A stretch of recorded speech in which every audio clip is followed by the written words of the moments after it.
Hello guys and welcome to today's market recap. Yes, you heard it right, and today is actually Saturday and the market is closed, and I'm going to explain every single thing about this trade. You may see it and say how this trade ended up being, and I'm going to answer all of that later. So before we further ado, don't forget to smash up the like button and to hit that subscribe button to help us reach big numbers on this channel. Especially we have a near goal, which is 230 legends before the end of May. So after you subscribe, you did right, you did, thank you bro. So after that, 1 o'clock, we have nothing going on. We're just going to enter straight off of the video.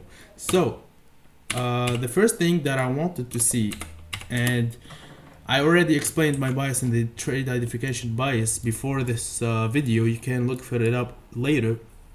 And I had a really bullish bias from the beginning of the day. So how did I ended up taking that bias? So the first thing is we are in a bullish uptrend on the daily time frame. Also, we yesterday on Thursday we calmed down, we fill in this fair value gap, and we reversed from it.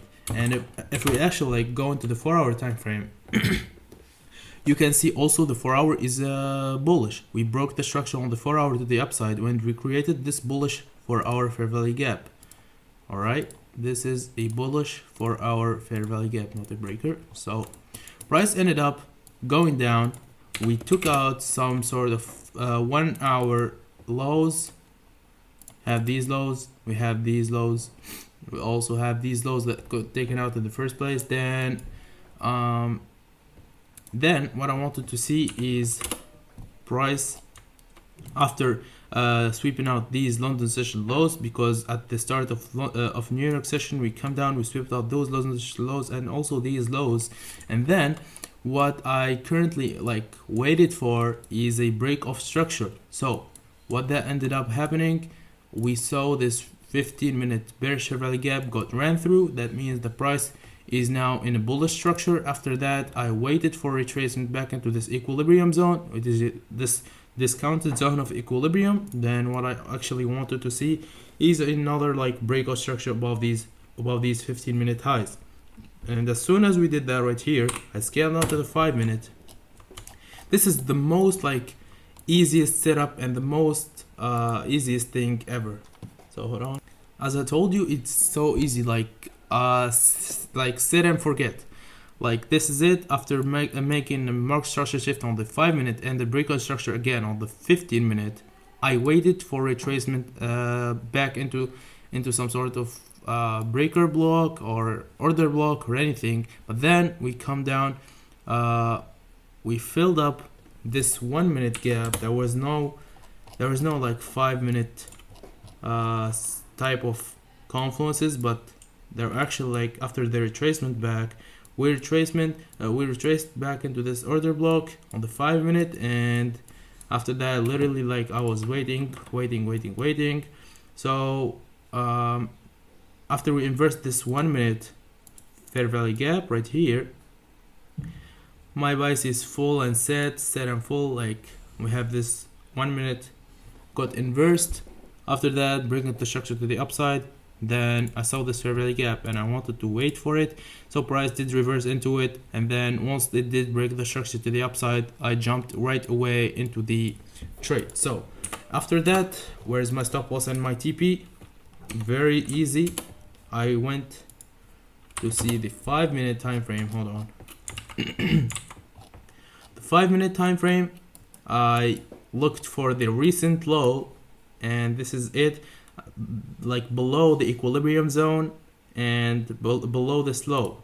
With that, I went on, and my TP was actually I had two TPs right here. I had this final TP at the London session highs, or even those are the London session highs, but I didn't want to keep waiting for this because I wasn't very sure about this. But if I actually waited for it, and I could have set in my full TP right here, because we still have more a lot of buy side liquidity to the upside, which is those highs, those equal highs, and also those London session highs. So we have a lot of unfilled or untaken out or untaken liquidity to the upside. With that, and my first TP was based on this 5-minute 50% mark of a fair value gap. That was it, and my risk to reward ratio was 2.47. This was actually solid risk to reward. But then, if I want to explain this trade, so the first thing, after price came up, after hitting this like 50% mark of this 1 hour fair value gap right here, because we have a fair value gap on the hourly, I went on right after price hit this level. I went and I moved my stop loss to break even, so I'm risking free on this trade. After that, what did ended up going, especially on Friday, I didn't want to risk it all because like it is a Friday and I don't want to like keep holding positions over weekends. So I went on putting my stop loss at break even, and I said I'm done for the day. What ended up happening ended up. I don't care about anything. That's it.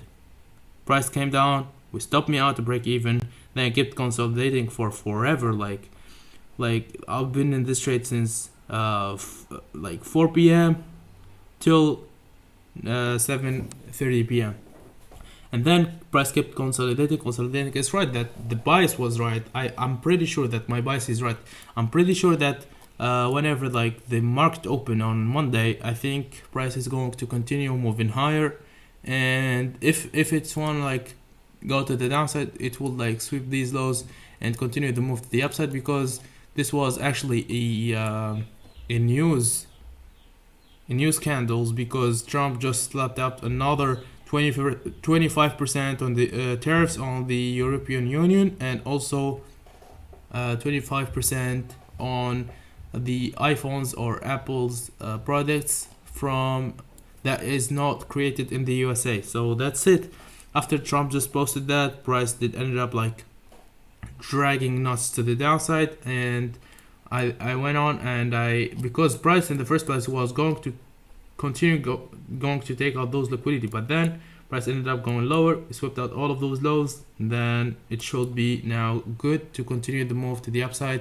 You can potentially take out all of those buy side liquidity to the upside. So that's it for the trade recap.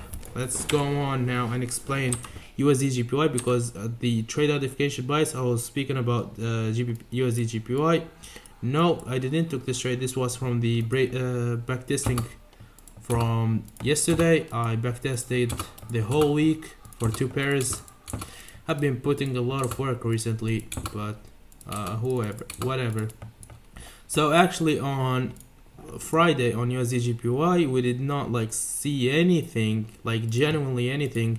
As soon as New York session opened, like literally we kept consolidating for almost like decades, bro. Look, as soon as a New York session opened, we kept consolidating for a long time, very long time. So that's it. No, not that. Hold on. Yeah. Also, there is nothing on London session and nothing on Asian session as well. And I don't trade Asian session, so there is no sweep of liquidity. There is nothing. That's it. All of those buy side liquidity to the downside got taken out. If we go into the 4 hour, we can see that price is coming down to eventually take out those lows, and it did, and those lows, and it pretty much did. And also we have these 1 hour lows as well right here. All of them pretty much got taken out. So now if we want to see a retracement, we may see it, but the weekly is actually bearish right now. We also have these relative equal lows that price might ended up like going down the next week, because this week has been bearish. The week before it, we sipped out all of the buy side liquidity, and now it should continue making the lower low, because we already like made the lower high, and now we should continue making the lower low, and the target will be these lows. So that's a weekly forecast actually on USD GPY. And yeah, that's it for today. Now I'm going to go over and record the crypto updated video for you guys, because I have a lot of shit going on into crypto. And actually Bitcoin made an all-time high, a new all-time high, as I fucking told you in the last video of crypto. So with that being said, I'll catch you guys up in the next video. Peace out, boys. I love and appreciate you. Please don't forget to smash up that like button and to hit that subscribe button, bro, please.